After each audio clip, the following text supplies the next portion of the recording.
¿Puede un director como Christopher Nolan adaptar una de las obras más importantes de la historia de la humanidad y salir victorioso? Esa es la gran pregunta que todo el mundo se hacía antes de ver la Odisea. Un poema con casi 3000 años de historia, incontables adaptaciones fallidas y una complejidad narrativa que parecía imposible de trasladar al cine sin perder su esencia. Pero después de verla salí del cine con una sensación muy extraña. Porque durante casi 3 horas hubo momentos en los que pensé que estaba viendo una de las experiencias cinematográficas más impresionantes que Nolan ha dirigido jamás. Y otros en los que sentí que su enorme ambición jugaba precisamente en su contra. Y lo curioso es que los mejores momentos de la película no son ni las batallas, ni los monstruos, ni el viaje de Odiseo. Hay un mensaje escondido que cambia por completo la forma de entender la historia y que, en mi opinión, es la verdadera razón por la que Nolan ha querido adaptar la Odisea. Pero de eso hablaremos un poquito más adelante porque va a merecer mucho la pena detenerse en esa escena. ¿Habrá conseguido Christopher Nolan estar a la altura de Homero? ¿Es realmente una obra maestra? ¿O estamos ante una película espectacular pero que se queda a las puertas de la perfección? Hoy quiero contaros mi opinión y análisis de la película, el mensaje que en mi opinión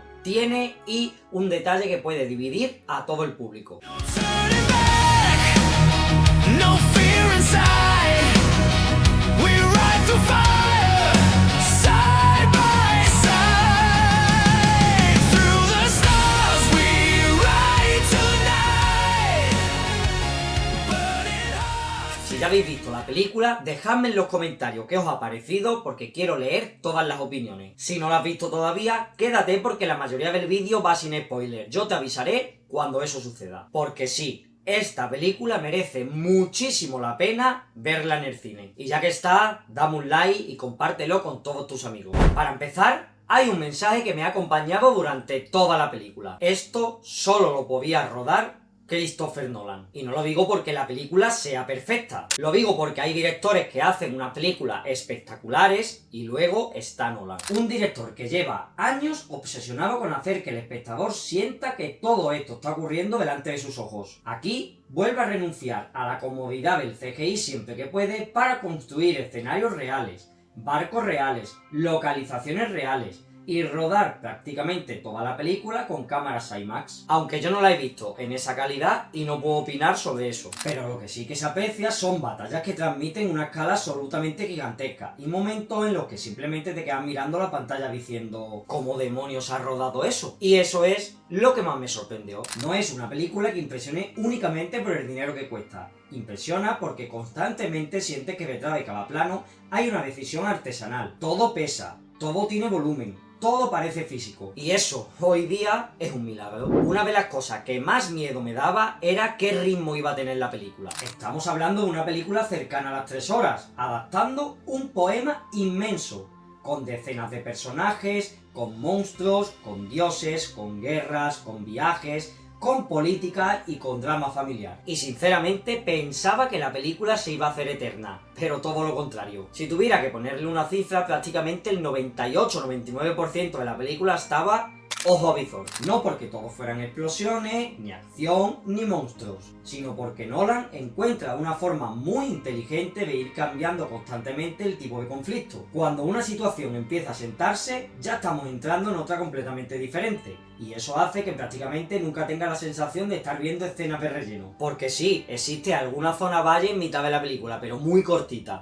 En ese tramo baja ligeramente el ritmo y quizá durante unos pocos minutos notas que la narración pierde algo de fuerza. Pero como digo, es algo muy puntual y que no arruina la experiencia. De hecho, me sorprendió muchísimo cuando miré el reloj y habían pasado 2 horas. Digo, madre. Y eso hoy día es todo un elogio para una película de esta duración. Pero hay algo todavía más importante. La Odisea funciona porque nunca olvida que está contando una aventura. ¿Y qué aventura? Cada isla, cada encuentro, cada criatura, cada nuevo obstáculo se siente diferente al anterior. Nunca tuve la sensación de estar viendo el mismo conflicto repetido una y otra vez. Y eso tiene muchísimo mérito, porque la estructura del poema podría haber caído fácilmente en la repetición. En cambio, Nolan consigue que cada etapa del viaje tenga personalidad propia.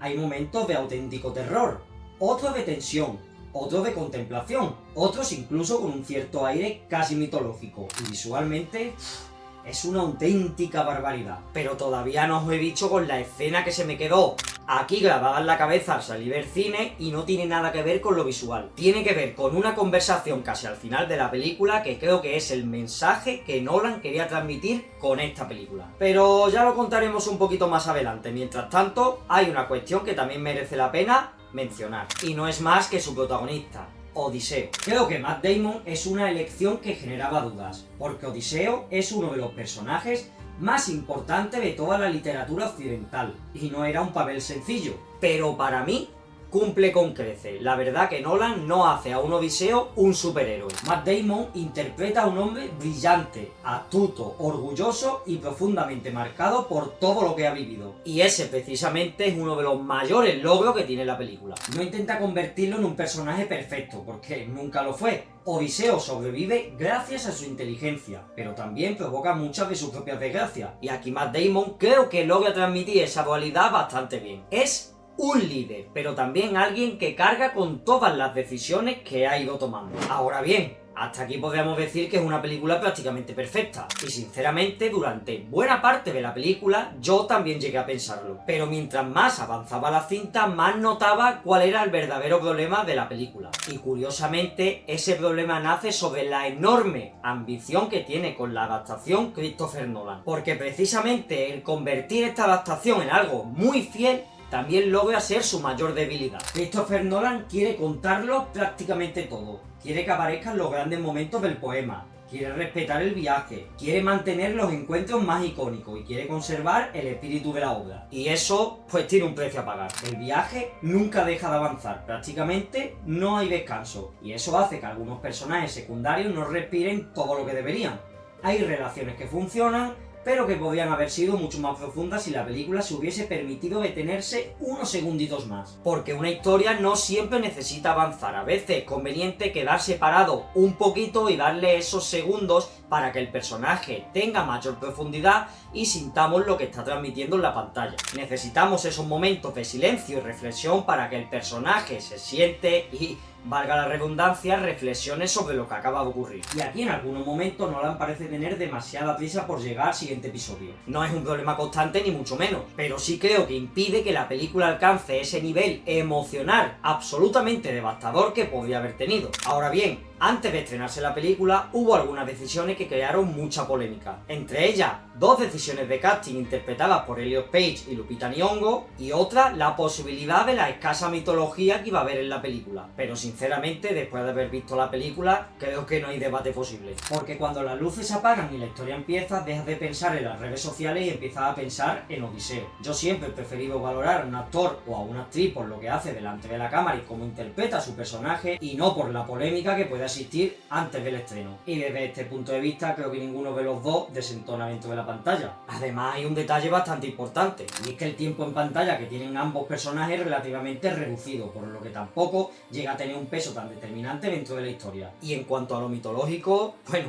mirad la película porque hay bastantes referencias y salen bastantes cosas. Ahora vamos a ir por lo que estabais esperando, y es el mensaje que creo que Nolan quiere transmitir con esta película. Y ahí es donde realmente brilla el director. Curiosamente no tiene nada que ver ni con monstruos, ni con batallas, ni con los efectos especiales. Tiene que ver con una conversación, porque hay una escena que para mí resume todo lo que es la película. Cuando Odiseo recuerda la caída de Troya y habla con Penélope. Entramos en terreno con spoilers. No habla como un hombre orgulloso de haber ganado una guerra. No presume de haber conquistado una ciudad. No celebra la victoria. Todo lo contrario. Habla como alguien que entiende que aquel día perdió algo que jamás podrá recuperar. Y creo que esa reflexión cambia completamente cómo vas a ver la película. Porque Nolan no está diciendo que Troya fue una victoria. Está diciendo que la guerra destruye incluso a quienes sobreviven. Odiseo comprende que, en su obsesión por vencer, rompió el orden natural de las cosas. Que cruzó límites que nunca debería haber cruzado. Y que quebrantó esa ley moral que representa a Zeus, y que desde ese momento dejó de ser el hombre que había partido hacia Troya 10 años antes. Ese Odiseo ya no existe. Y por eso su viaje no solamente consiste en su regreso a Ítaca, consiste en descubrir si todavía queda algo del hombre que un día llamó hogar a ese lugar. Y creo que esa es la mayor virtud que tiene Nolan, porque no convierte a la Odisea en una batalla siempre llena de monstruos, la convierte en una película sobre las consecuencias irreversibles que tiene la guerra, sobre la culpa, sobre la pérdida, sobre la identidad y una pregunta que sigue siendo igual de vigente casi 3000 años después. ¿Qué parte de nosotros mismos y de nuestra identidad estamos dispuestos a sacrificar por conseguir una victoria? Por eso dije al principio que cuando salí del cine tenía sentimientos encontrados, porque visualmente la película es una auténtica barbaridad. Durante prácticamente toda la película estuve completamente fascinado por cómo Nolan decide contar esta historia, porque pocas veces una producción de casi 3 horas consigue mantener tan pegado a la butaca al espectador. Pero al mismo tiempo no puedo dejar de pensar en que si se le hubieran dado unos pocos más de minutos de metraje a algunos personajes, la historia emocionalmente podría haber sido todo un pepinazo. Y aún así me parece una película enorme, una adaptación tremendamente ambiciosa y fiel al material original. Probablemente la adaptación cinematográfica más espectacular que se ha hecho jamás de la Odisea.